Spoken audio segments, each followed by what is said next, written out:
الحمد لله نحمده ونستعينه ونستغفره ونعوذ بالله من شرور أنفسنا ومن سيئات أعمالنا من يهده الله فلا مضل له ومن يضلل فلا هادي له وأشهد أن لا إله إلا الله وحده لا شريك له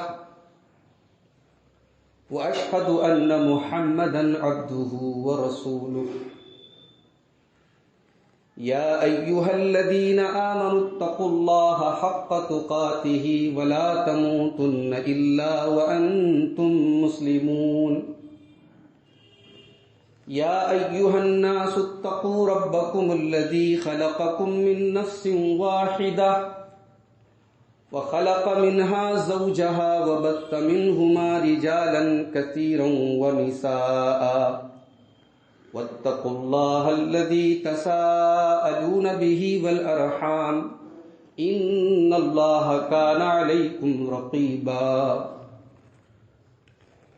يا أيها الذين آمنوا اتقوا الله وقولوا قولا سديدا يصلح لكم أعمالكم ويغفر لكم ذنوبكم ومن يطع الله ورسوله فقد فاز فوزا عظيما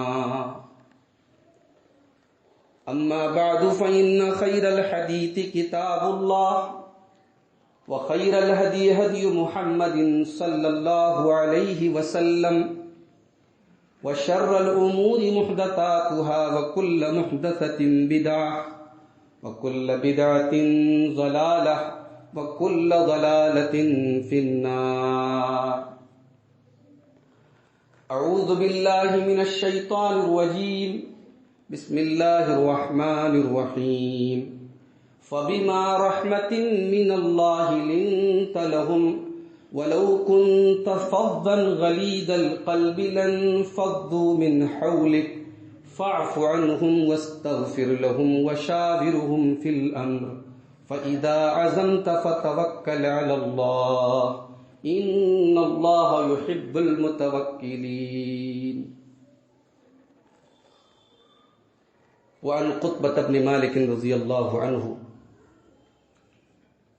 أن النبي صلى الله عليه وسلم كان يقول اللهم إني أعوذ بك من منكرات الأخلاق والأعمال والأحوال رواه الترمذي في كتاب الدعوات. حاضرین جمعہ، دینی و ملی بھائیوں، محترم بزرگوں، نوجوان ساتھیوں، اللہ کے نبی صلی اللہ علیہ وسلم کو اللہ تعالیٰ نے بہت ساری خصوصیات سے نوازا تھا، بہت ساری اسپیشلٹیز، بہت ساری ایسی چیزیں جو دنیا میں کسی کو نہیں ملی، کسی اور نبی کو بھی نہیں ملی. انہی چیزوں میں سے ایک چیز یہ بھی تھی کہ اللہ کے نبی کو اللہ تعالیٰ نے جوامع الکلم دیے تھے.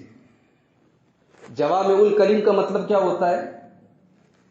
ایسی باتیں جو بہت جامع ہوں، جن کے اندر بہت زیادہ گہرائی اور معنی بہت زیادہ پایا جاتا ہو. اللہ کے رسول صلی اللہ علیہ وسلم کی حدیثوں کو آپ دیکھیے، چھوٹے چھوٹے جملوں میں بڑی بڑی باتیں، دریا کو کوزے میں آپ بند کر دیتے تھے، اور یہ چیز اللہ نے آپ کو دی تھی. آپ جو دعائیں پڑھتے تھے، ان دعاؤں کی بھی اپنی ایک الگ خاصیت ہے. اگر ہم صرف اللہ کے رسول صلی اللہ علیہ وسلم کی سکھائی گئی دعاؤں کو یاد کر لیں تو ہمیں اللہ سے کچھ اور مانگنا ہی نہیں پڑے گا. دنیا کا جتنا خیر ہے، جتنی بھلائیاں ہیں، ان دعاؤں میں اللہ کے نبی نے اپنے رب سے مانگ لیا. اور دنیا کی جتنی برائیاں ہیں، جتنا شر ہے، جتنی مصیبتیں ہیں، جتنی پریشانیاں ہیں، ان سب سے آپ نے پناہ مانگ لی ان دعاؤں کے اندر. اور یہ کوئی مشکل کام بھی نہیں ہے. دعا کی کوئی بھی آتھینٹک کتاب، کوئی بھی مستند کتاب آپ مارکیٹ سے لے لیں اور اللہ کے رسول کی دعاؤں کو یاد کر لیں. اور اپنی جب بھی آپ دعا کے لیے ہاتھ اٹھائیں وہ دعائیں آپ پڑھ دیں. یقین مانیں ہمارے جملوں میں ہماری بات میں وہ حیثیت وہ اوقات نہیں پیدا ہو سکتی میرے بھائی جو رسول کے الفاظ میں تھے. علماء نے باقاعدہ موٹی موٹی کتابیں لکھی ہیں, اللہ کے رسول کی دعاؤں کو ایکسپلین کیا ہے. مجھے یاد آتا ہے ایک بڑی مشہور کتاب ہے عربی زبان میں, اور مجھے نہیں پتا کہ ابھی تک اس کا اردو میں ترجمہ ہوا ہے کہ نہیں. بہت بڑے عالم ہیں ہماری سلفی جماعت کے, اہل حدیث جماعت کے, شیخ عبد الرزاق البدر, شیخ عبد المحسن العباد کے صاحبزادے ہیں, مدینہ منورہ کے مسجد نبوی کے استاذ ہیں, درس ہوتا ہے ان کا, مدینہ یونیورسٹی کے بھی استاذ ہیں. ان کی یہ کتاب ہے فقہ الدعا, 300 پیج کی کتاب. اس میں اللہ کے رسول کی دعاؤں کو انہوں نے کلیکٹ کیا ہے اور ہر دعا کو ایکسپلین کیا ہے. علماء نے کام کیا اس پر. تو آج کے اس خطبہ جمعہ میں چاہتا ہوں کہ ایک دعا ہے اس کو میں تھوڑا سا آپ کے سامنے کھول دوں, اس کی وضاحت کر دوں. اور یہ دعا جو ہے اللہ کے رسول اکثر پڑھتے تھے. حضرت قطبہ ابن مالک کہتے ہیں کہ اللہ کے نبی صلی اللہ علیہ وسلم یہ دعا پڑھتے تھے. یہ ترمذی کتاب الدعوات کی روایت ہے. کیا پڑھتے تھے؟ اللہم انی اعوذ بک من منکرات الاخلاق والاعمال والاہواء. 3 چیزوں سے اے اللہ میں تیری پناہ چاہتا ہوں, اے اللہ میں تیری پناہ چاہتا ہوں 3 چیزوں سے. من منکرات الاخلاق, برے اخلاق سے, والاعمال, برے اعمال سے, والاہواء, اور بری خواہشات سے, بری اچھاؤں سے, بری تمناؤں سے. اور ابن حبان کے اندر اس میں ایک لفظ کا اور اضافہ ہے, والادواء, اور اے اللہ میں تیری پناہ چاہتا ہوں بری بیماریوں سے. آئیے ذرا اس دعا کے اوپر غور کرتے ہیں. جمعہ کا خطبہ ہے, مختصر سا وقت ہے, اسی دعا پر آج ہم بات کرتے ہیں. پہلا سوال تو یہ پیدا ہوا کہ بھائی عمل تو ہم کرتے ہیں, خواہش تو ہمارے سینے میں جنم لیتی ہے, اخلاق تو ہمارا خراب ہوتا ہے, پھر ہم اللہ سے کیوں دعا کر رہے ہیں کہ اللہ تو تیری پناہ چاہتا ہوں, تو بچا لے ہم کو. بھائی عمل تو ہم کر رہے ہیں نا, عمل ہمارا ہے, اخلاق ہمارا ہے, خواہش ہماری ہے, اور ہم اللہ سے دعا کر رہے ہیں کہ اللہ تیری پناہ چاہتا ہوں. اس میں پوائنٹ یہ ہے کہ اگر ہمارا اخلاق اچھا ہے تو یہ ہمارا کمال نہیں ہے, یہ اللہ کی توفیق ہے. اور اگر ہمارا اخلاق برا ہے تو اللہ تبارک و تعالی نے ہم کو بچایا نہیں. اس میں ہم یہ نہیں کہہ سکتے ہماری غلطی نہیں ہے, اللہ نے بچایا ہوتا, ہم نے بچنے کی دعا نہیں مانگی, ہم نے وہ طریقے نہیں اپنائے کہ اللہ ہمیں ان برے اخلاق سے بچاتا. تو اچھے اخلاق اور اچھے اعمال اور اچھی خواہشات اگر ہمارے اندر ہیں تو اس میں ہمارا کوئی کمال نہیں ہے, یہ اللہ کی توفیق ہے. اس دنیا میں سب سے بڑے اخلاق اور سب سے عظیم اخلاق کی شخصیت اگر کوئی تھی تو وہ جناب محمد الرسول اللہ صلی اللہ علیہ وسلم تھے. بھئی آپ سے عمدہ اخلاق تو کسی کا نہیں تھا نا. دشمن سے بھی آپ نے جو اخلاق پیش کیا دنیا آج تک مثال نہیں دے سکتی. تو نبی کے اندر بھی جو یہ اخلاق آیا, اللہ نے کہا ہے نبی یہ اخلاق ہم نے آپ کو دیا. سورہ آل عمران کی آیت نمبر 159 اٹھائیں. فَبِمَا رَحْمَةٍ مِّنَ اللَّهِ لِنْتَ لَهُمْ, اے میرے نبی اللہ تبارک و تعالیٰ کی یہ آپ کے اوپر بہت بڑی رحمت ہے کہ آپ کو اللہ تعالیٰ نے نرم مزاج بنا دیا, آپ کے سینے کو اللہ تعالیٰ نے نرم بنا دیا, آپ کے اخلاق کو اچھا بنا دیا. وَلَوْ كُنْتَ فَظًّا غَلِيظَ الْقَلْبِ لَانفَضُّوا مِنْ حَوْلِكَ, اے میرے نبی اگر آپ زبان کے سخت ہوتے اور اگر آپ دل کے سخت ہوتے تو آپ کے یہ صحابہ جو آج آپ کے لیے جان دینے کو تیار ہیں یہ سب چھٹ جاتے, یہ سب چلے جاتے. غور کرنے والی بات ہے بھئی, اللہ کے نبی نبی ہیں, اللہ نے کہا آپ نبی ہوتے, قرآن پڑھ پڑھ کے سنا رہے ہوتے, سچائی کی باتیں بتا رہے ہوتے, 2 چیزیں اگر آپ کے اندر نہ ہوتی تو آپ کے یہ فالوورز نہ ہوتے. زبان اگر سخت ہوتی اور دل اگر سخت ہوتا, اخلاق اگر آپ کا اچھا نہ ہوتا تو اے نبی آپ لوگوں کا دل نہیں جیت سکتے تھے. نبی نے 23 سال میں پورے عرب کی جو کایا پلٹی ہے میرے بھائیوں, اس میں نبی کے اخلاق کا بہت بڑا رول رہا ہے. شاعر کہتا ہے کہ ظالم سے لیا ظلم کا بدلہ نہ کسی وقت, مارا بھی تو اخلاق کی تلوار سے مارا. تو نبی اس سے اللہ کہہ رہا ہے کہ اے نبی آپ کو اللہ نے توفیق دی کہ آپ نرم ہو گئے. اس لیے اللہ سے دعا کرتے رہنا چاہیے کہ اللہ ہمیں اچھے اخلاق کی توفیق. اللہ کے نبی ایک دعا کرتے تھے, اللہم اہدنی لأحسن الاخلاق, اے اللہ تو ہمیں بہترین اخلاق کی رہنمائی عطا فرما, بہترین اخلاق کی توفیق عطا فرما. لا یہدی لأحسنها الا انت, بہترین اخلاق کی رہنمائی صرف تو ہی کر سکتا ہے. وَاصْرِفْ عَنِّي سَيِّئَهَا, اور اے اللہ تو برے اخلاق سے میری حفاظت فرما. لا يَصْرِفُ عَنِّي سَيِّئَهَا الا انت, برے اخلاق سے بچانے والا بھی صرف تو ہے.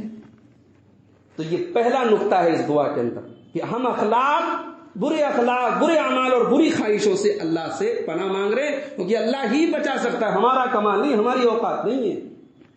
اگر ہمارا اخلاق اچھا ہے تو ہم ناز نہ کریں اپنے اوپر کہ بھئی ہمارا اخلاق تو بڑا اچھا ہے, لوگ ہماری بڑی قدر کرتے ہیں, لوگ ہماری بڑی تعریف کرتے ہیں, میں تو لوگوں کا دل جیت لیتا ہوں. اللہ نے یہ کمال دیا ہے, یہ اللہ کی توفیق ہے. اب آئیے ذرا دعا کے جملے پر غور کریں. دعا میں 4 چیزوں سے ہم اللہ کی پناہ مانگ رہے ہیں.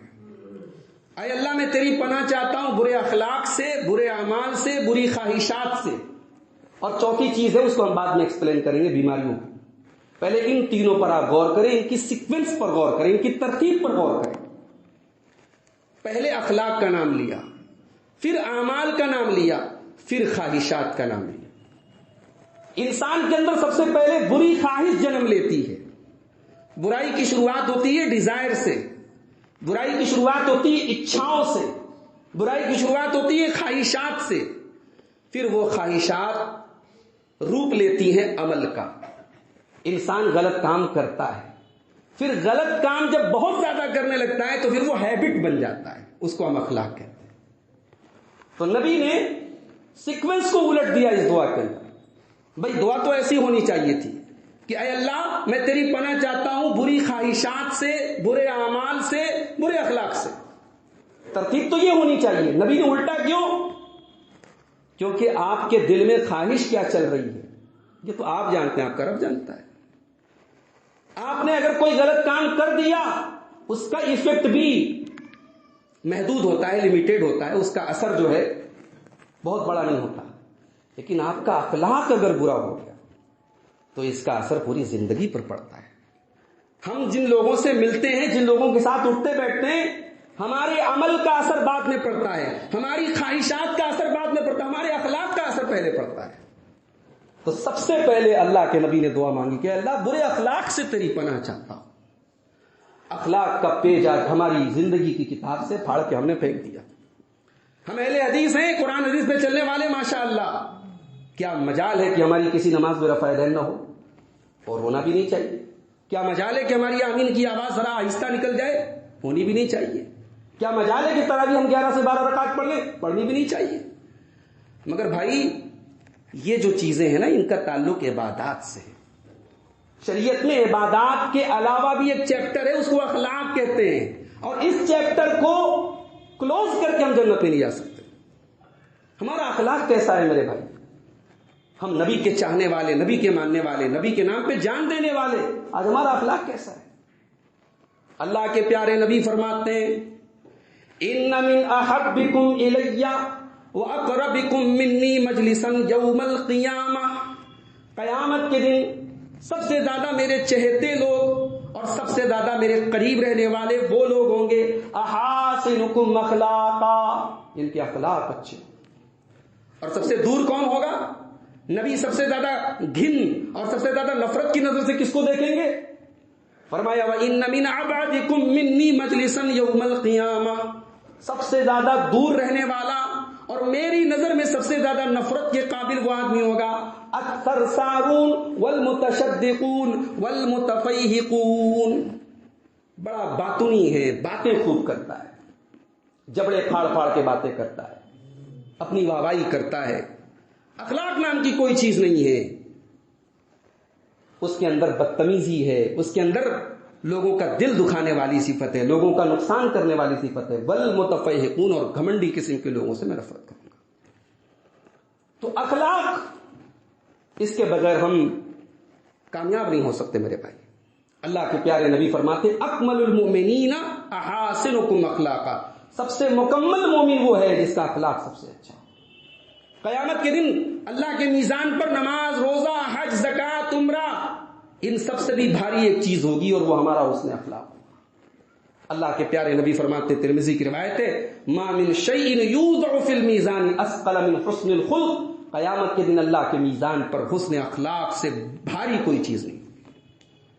پیارے نبی سے پوچھا گیا، اے اللہ کے نبی سب سے زیادہ جنت میں لے کر کے جانے والی کون سی چیز ہوگی؟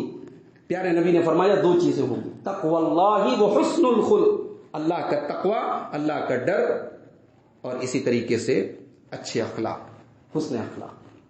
تو نبی نے سب سے پہلے برے اخلاق سے اللہ کی پناہ مانگی۔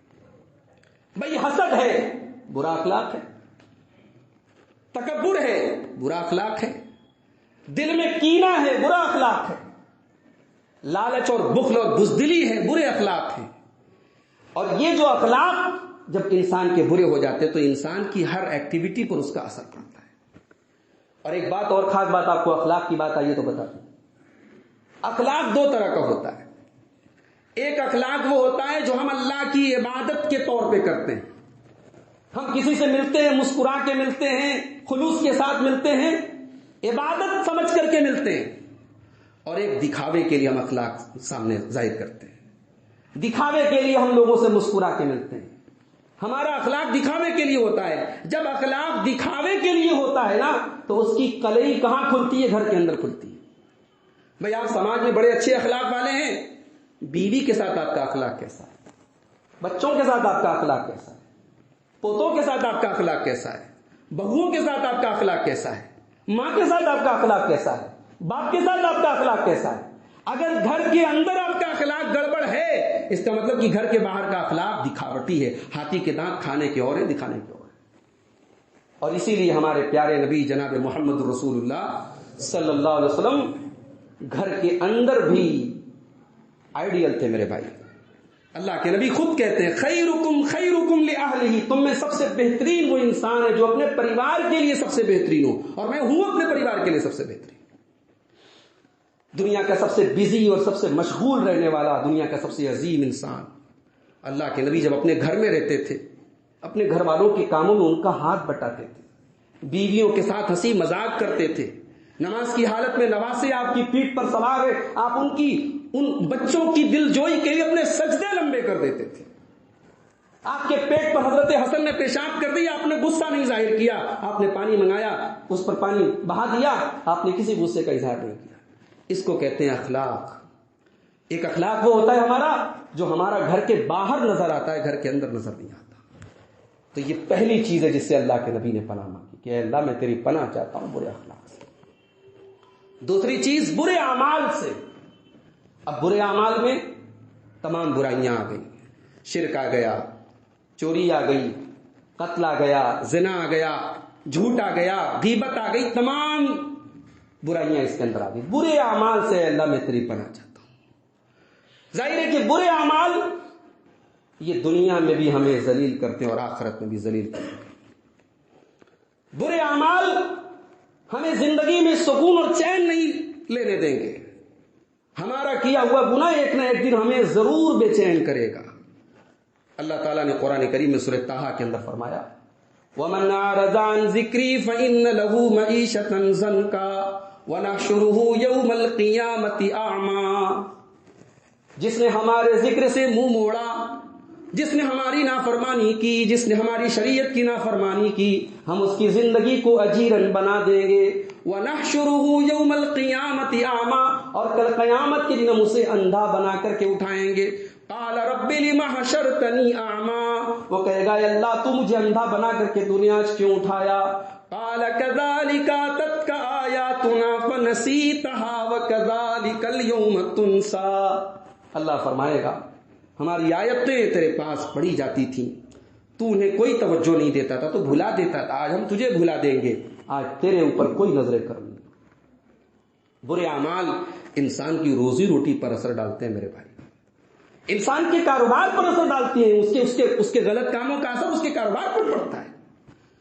اللہ کے پیارے نبی فرماتے ہیں ان العبد لیحرم بالرزق بالذنب یصیبہ، انسان اپنے گناہ کی وجہ سے اس کو جو روزی ملنے والی ہوتی ہے، اس کی روزی اس کو ملنے والی ہوتی ہے، لیکن اس کے گناہ کی وجہ سے اس کو محروم کر دیا جاتا ہے، اس کی روزی کو چھین لیا جاتا ہے۔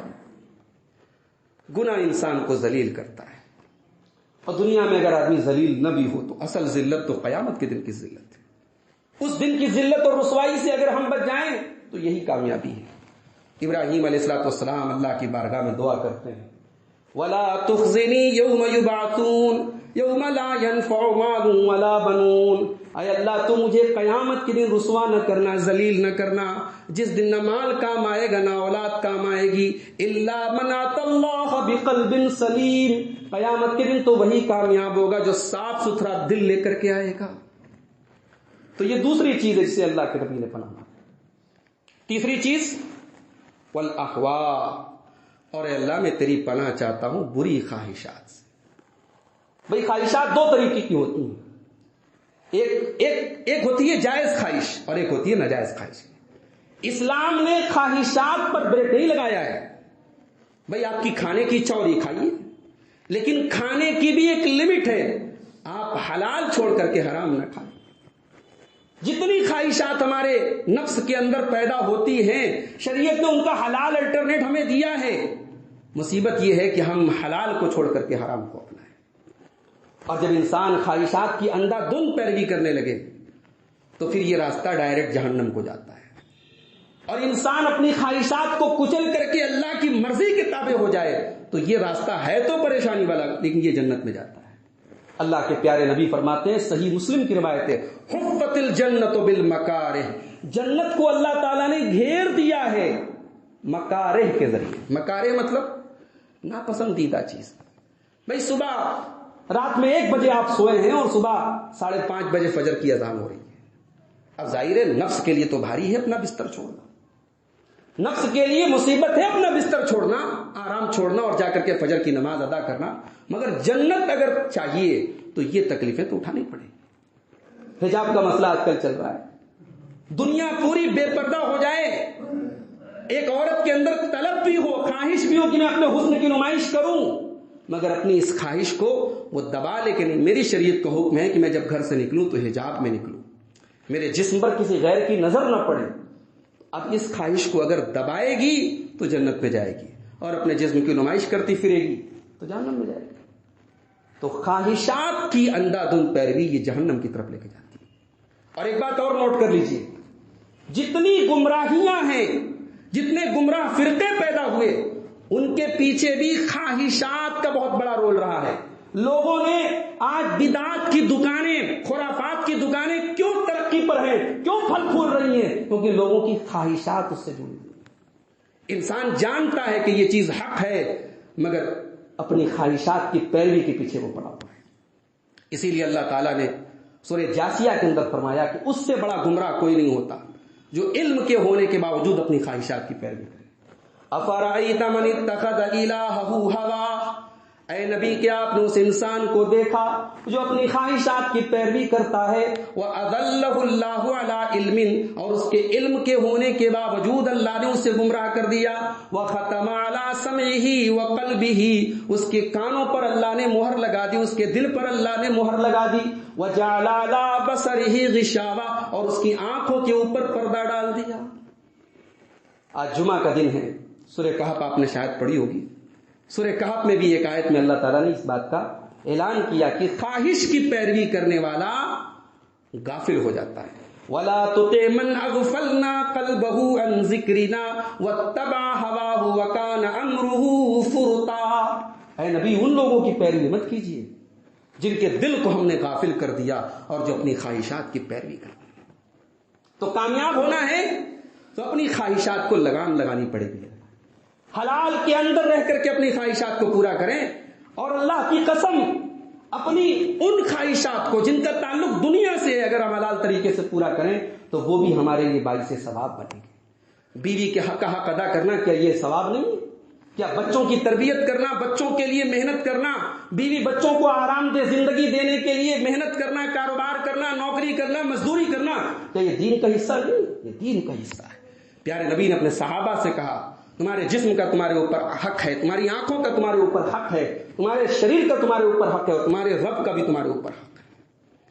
تو اللہ کے نبی نے یہ تیسری چیز سے اللہ کی پناہ مانگی کہ اللہ میں تیری پناہ چاہتا ہوں بری خواہشات سے، اور چوتھی چیز بری بیماریوں سے میں تیری پناہ چاہتا ہوں۔ بھائی بیماری تو سب بری ہوتی ہے، بیماری کوئی چاہتا ہے کہ آ جائے؟ جی نہیں۔ ہلکی پھلکی بیماریاں یہ بظاہر ہمیں لگتا ہے کہ ہمارے لیے بری ہیں، مگر اللہ کے رسول کی حدیث ہے کہ مومن کی بیماریاں بھی اس کے لیے گناہوں کی معافی کا ذریعہ بنتی ہیں۔ بخار بھی آتا ہے ہمیں تو وہ ہمارے گناہوں کی معافی کا ذریعہ بنتا ہے، لیکن بیماریوں میں بھی کچھ بیماریاں ایسی ہیں جو بری بیماریاں ہیں۔ ایسی بیماری کہ وہ بیماری اگر ہمیں لگ جائے، ہماری پراپرٹی بک جائے، ہمارا سارا مال ختم ہو جائے، مگر اس بیماری کے جال سے ہم نہ نکل پائیں۔ کینسر کی بیماری ہے، ایڈس کی بیماری ہے، اور اس طریقے سے ابھی اس وقت پوری دنیا جس وائرس میں مبتلا ہے، اور 2 سالوں سے لگاتار ہم رمضان کی جو رونق ہوتی ہے اس سے ہم محروم رہے، اور ابھی ہم کچھ کہہ نہیں سکتے کہ آنے والے رمضان میں ہم تو دعا ہی کر سکتے ہیں کہ اللہ ہم سب کی حفاظت کرے، مگر دنیا ابھی تک اس سے باہر نہیں نکل پا رہی۔ تو بری بیماریاں، جو بیماریاں ہمیں یعنی اس قدر مجبور اور لاچار کر دیں کہ ہم اپنے بستر سے اٹھ نہ سکیں، ہم لوگوں کے محتاج ہو جائیں، لوگ ہم سے گھن کھائیں، ایسی بیماریوں سے اللہ کے نبی نے پناہ مانگی۔ تمام بری بیماریاں اس دعا کے اندر آ گئی۔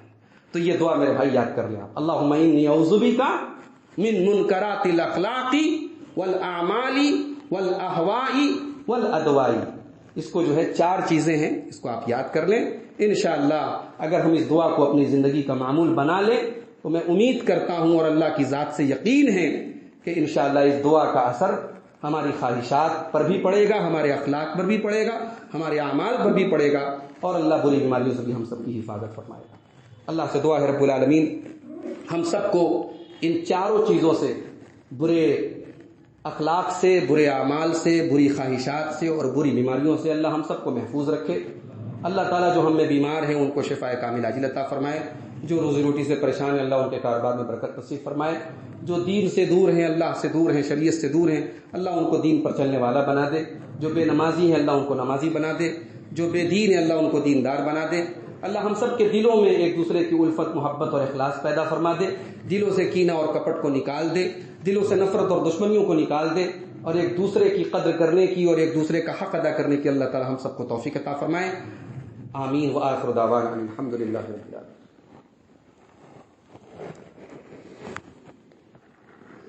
الحمد للہ کفا وسلام علی عبادہ الذین اصطفى، اما بعد فاعوذ باللہ من الشیطان الرجیم، بسم اللہ الرحمن الرحیم۔ ان اللہ وملائکتہ یصلون علی النبی یا ایہا الذین آمنوا صلوا علیہ وسلموا تسلیما۔ اللہم صل علی محمد وعلی آل محمد کما صلیت علی ابراہیم وعلی آل ابراہیم انک حمید مجید۔ اللہم بارک علی محمد وعلی آل محمد کما بارکت علی ابراہیم وعلى آل إبراهيم إنك حميد مجيد۔ اللهم أعز الإسلام والمسلمين وأذل الشرك والمشركين ودمر أعداء الدين۔ إن الله يأمر بالعدل والإحسان وإيتاء ذي القربى وينهى عن الفحشاء والمنكر والبغي يعظكم لعلكم تذكرون۔